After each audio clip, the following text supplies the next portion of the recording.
St. Clair Vision presents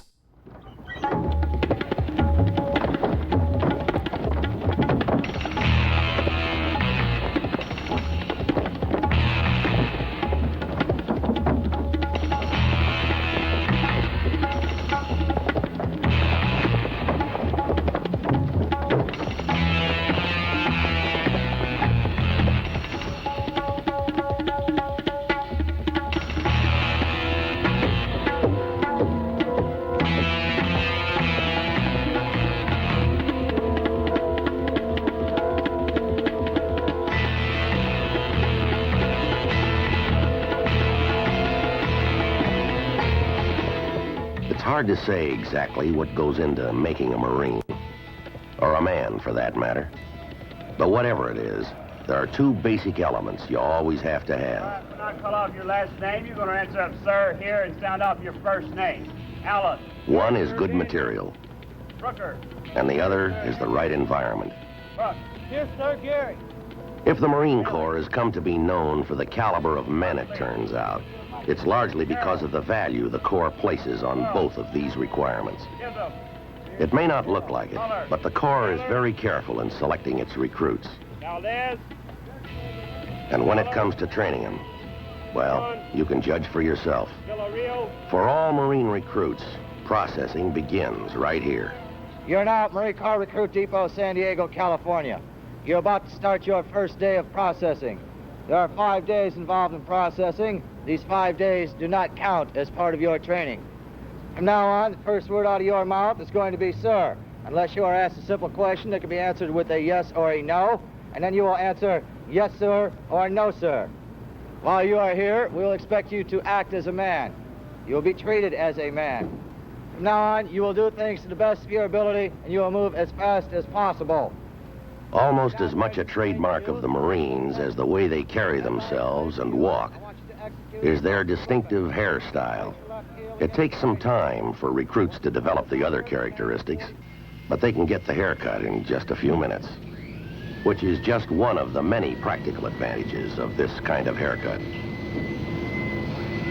The haircutting begins the processing, and in a way, it's rather fitting because it graphically marks the kind of radical transformation the recruits can expect in other areas.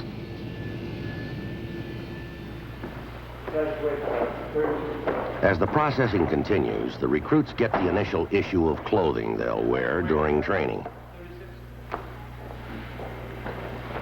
10.5.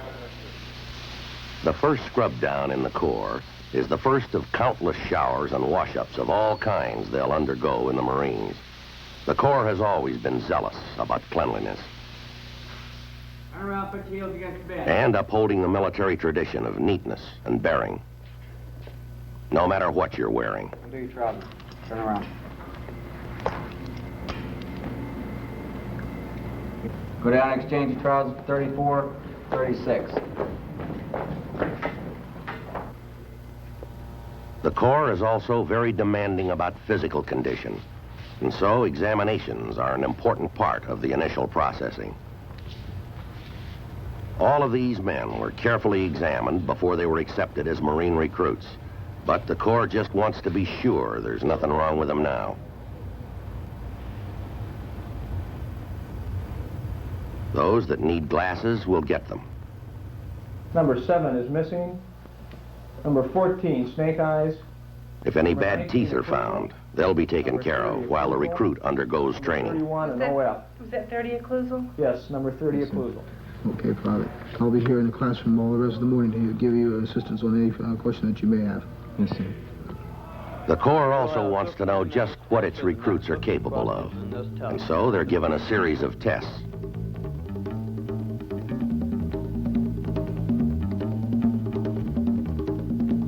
Those with some special skills will get more tests. 15, 18, 16. The PT, or physical training tests, are designed to be equally revealing about the physical condition of the recruits. 5, 6, 5,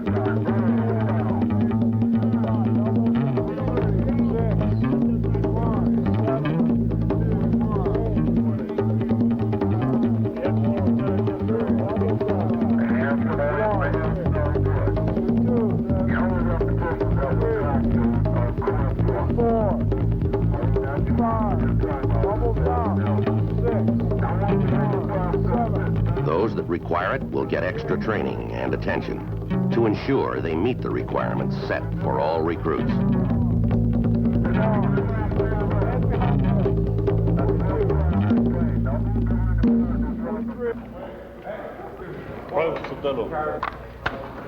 The last day of processing, the recruits receive their rifles and other tools of their trade, which they'll learn to use during training.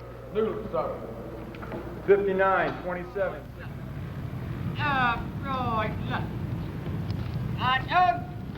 Oh! One, two, sir. Put down your gear. Aye, sir. Processing ends with the arrival of the drill instructors, or DIs, who will lead them through training. For the recruits, this is probably the most important event of the processing. It brings them together with the men who are going to be personally responsible for their training. Sir, lay down your gear. Aye, sir.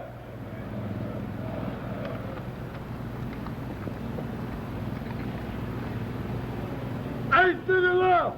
Sir, eight to the left. Aye, sir.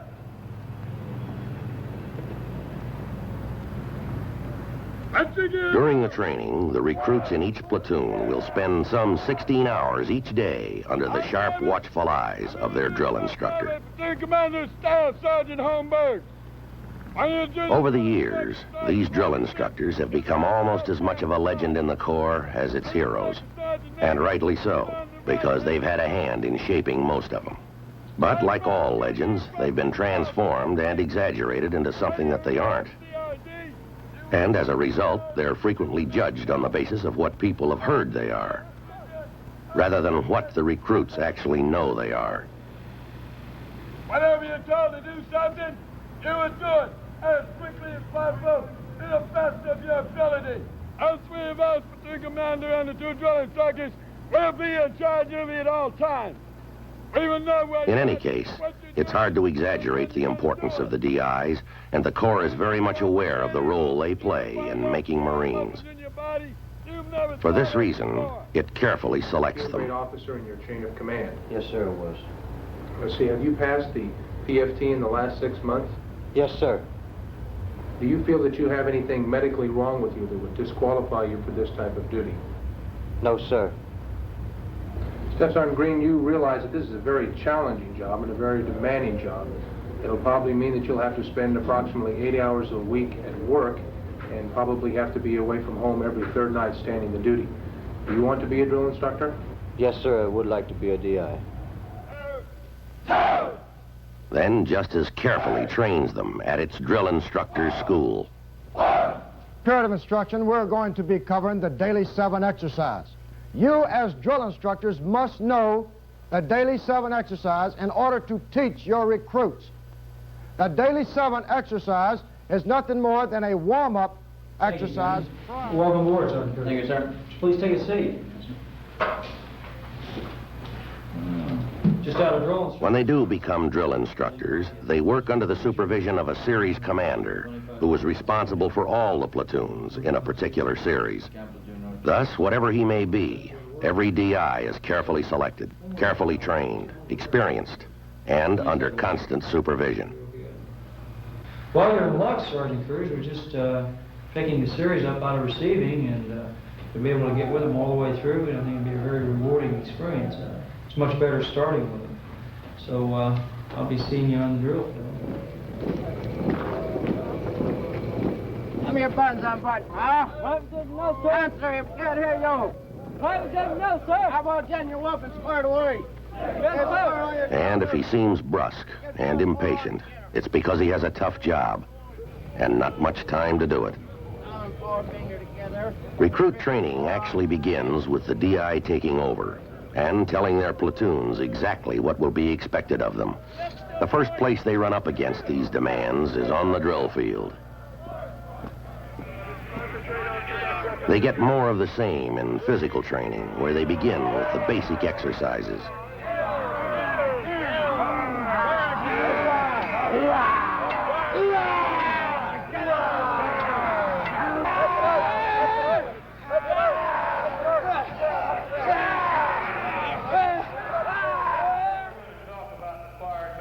and it continues in their classes. This part here, located in gray in color, is known as the trigger housing. The trigger housing. I'm going to move down here and pick up this part right here, which is under spring. Some 10,000 troops under the command of Brigadier General Ross. The Marines over here on the other side with only 500 men. Careful not to touch the inside portion. And we're going to place the dressing directly on the wound. We're going to spread our fingers out. Guard. There are also practical applications, such as guard duty. Sir, Frank Gallardo reports post number 4, all secure. Post and orders remain the same, nothing unusual to report, sir. Report your post. Sir, Frank Gonzalo, post number 5. Training in close combat.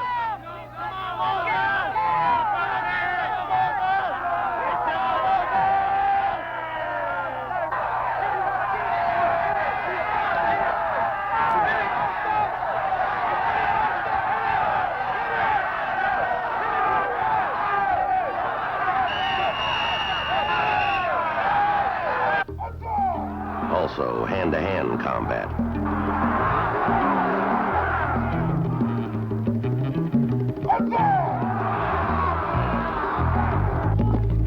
And more drilling.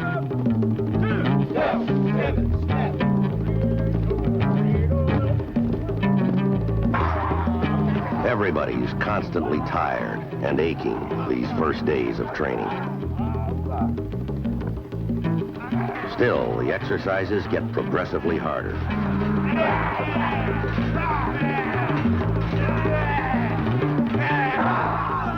But they keep at it, and for most of them, it pays off. For some, however, it's too much. As soon as the DIs spot individuals who are having trouble, they usually work out a program of their own to give them special help. However, when a private's inability to progress hinders progress of the platoon and other recruits, he is assigned to the special training branch. Now, that's just a small part of the contract that each and every one of you people signed when you come in the Marine Corps. Now, that's part of the reason why you're here in motivation. Here, the recruits work and live with others who have the same problems, and special programs are set up to help them meet the training requirements. Some may require additional motivation. But you will get paid once. Others need help in physical conditioning. 2, sir. 1, sir. 2, sir. 1, sir. 2, sir. 1, sir. 2, sir. Hands over. Aye, sir. Some have medical problems which keep them from participating in the activities of a normal training platoon. For those who find it difficult to obey the rules, there's correctional custody.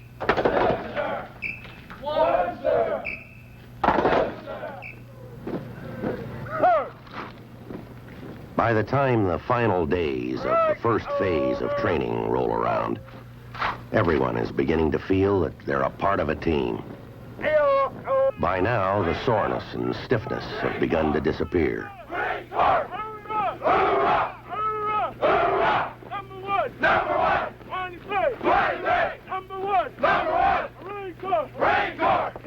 So have confusion and uncertainty. Private Pipper reporting back from sick bay as ordered, sir. I get your gear off and get with the rest of the series. All right, sir.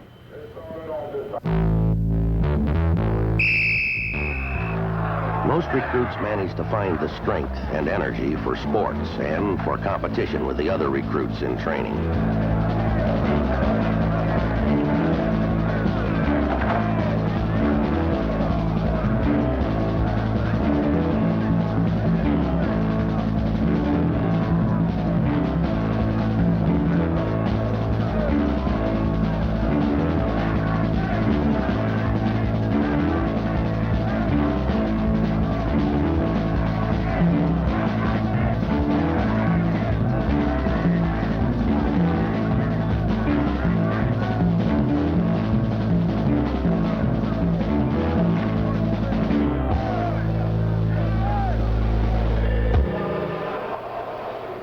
Drown-proofing is a vital part of recruit training, with every man required to swim at least 75 meters, fully clothed and carrying a rifle.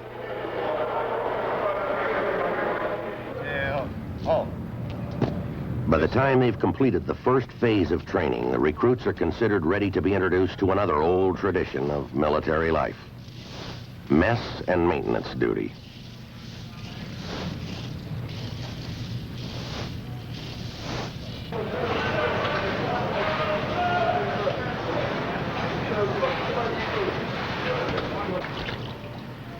The recruits have a week of mess and maintenance during their training. They spend the next 2 weeks at the rifle range. No. First, learning how to use their rifles. Weapon into your shoulder, rotating up, keeping the right elbow up high, straight up. Bring the elbow well underneath the piece, aiming in, getting a good natural point of aim, squeezing the trigger straight to the rear.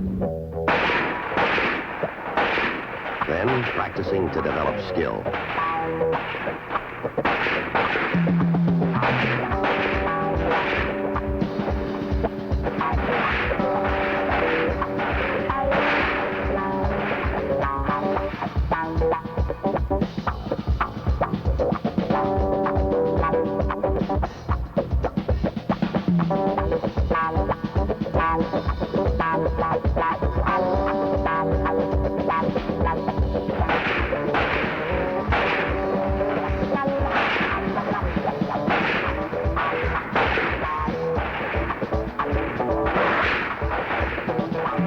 This is one of many opportunities the recruits will have to qualify with their rifle.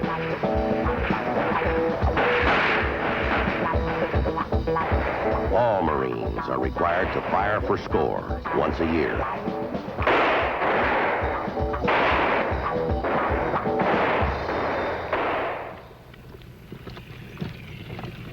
Also included in second phase is an introduction to combat training.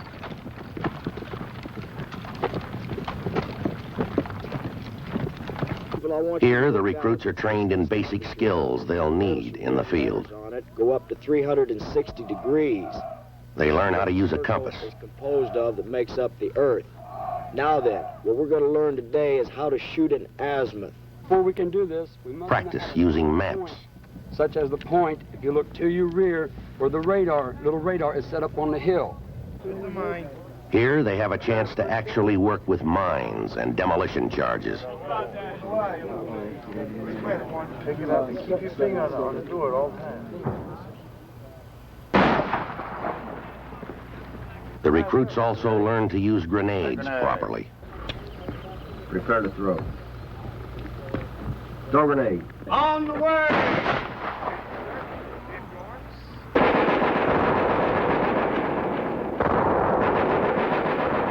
Infiltration training.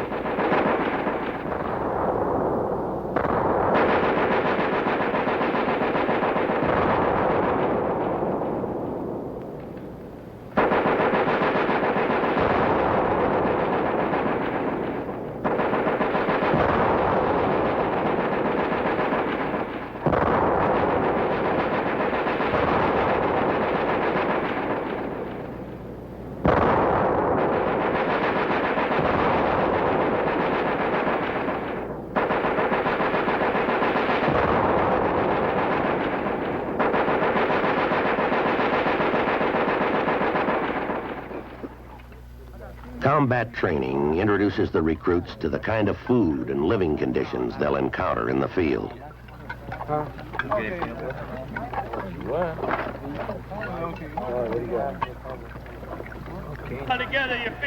Practically all training is in the form of exercise, with the recruits actually doing what they're learning.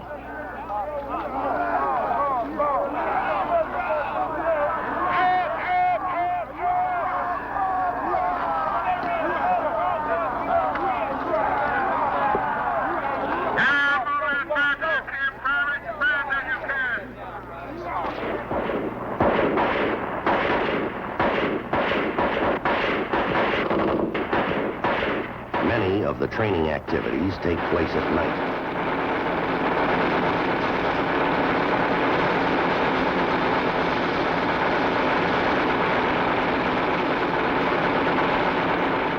tracer displays show the various kinds of coverage produced by different fire patterns.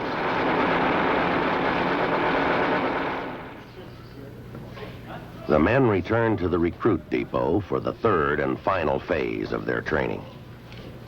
This is a spit and polish period, and everyone is very much aware that there are only a few weeks of training left. With the recruits expectantly looking forward to the end of their arduous and demanding schedule, and the drill instructor struggling to smooth out the rough edges in time for graduation.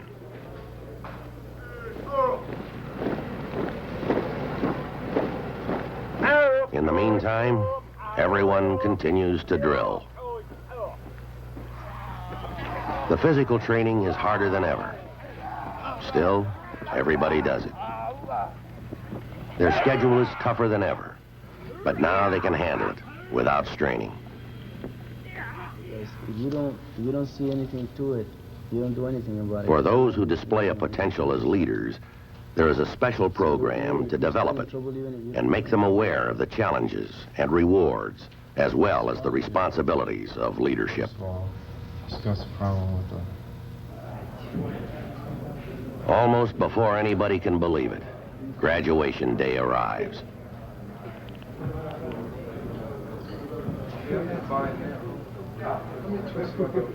As far as the recruits are concerned, there are really no special preparations.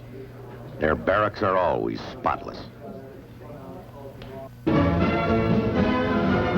ranks and uniforms display the same daily meticulous care. What family and friends of the recruits see here today is no special show, but actually the same conditions they could see any day.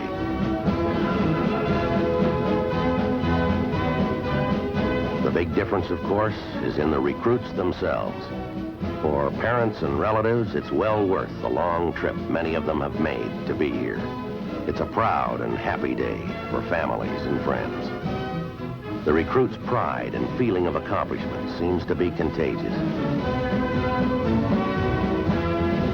Even the seasoned old mentors who have gone through this many times before feel it. And some of those tough, stone-faced characters will even sheepishly admit that they feel a great sense of loss every time graduation day comes around. It's an especially proud day for the recruits who receive awards. And there are many, ranging from the most outstanding recruit to those who have excelled in the different areas of training. But whether or not they received a special award, all the recruits have a feeling of achievement. They've earned the right to be called Marines.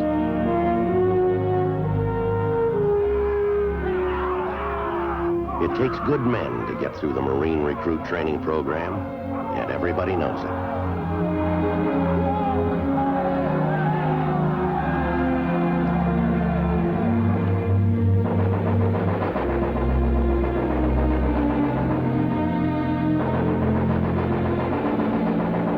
But there are two facts you can't get away from. It's that the Corps obviously started with some pretty good men. And it's equally obvious that it did a pretty good job of training them. The whole thing is nicely summed up in the words of one mother who wrote, "We sent you a boy, and you sent back a man." She could also have said, "You sent back a Marine."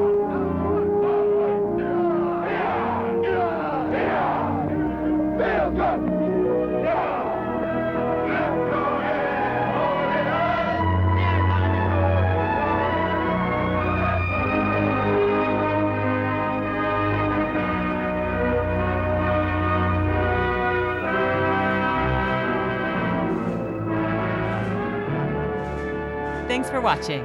If you'd like to help us produce more compelling historical content like this, please like, comment below, and share this video with fellow history buffs.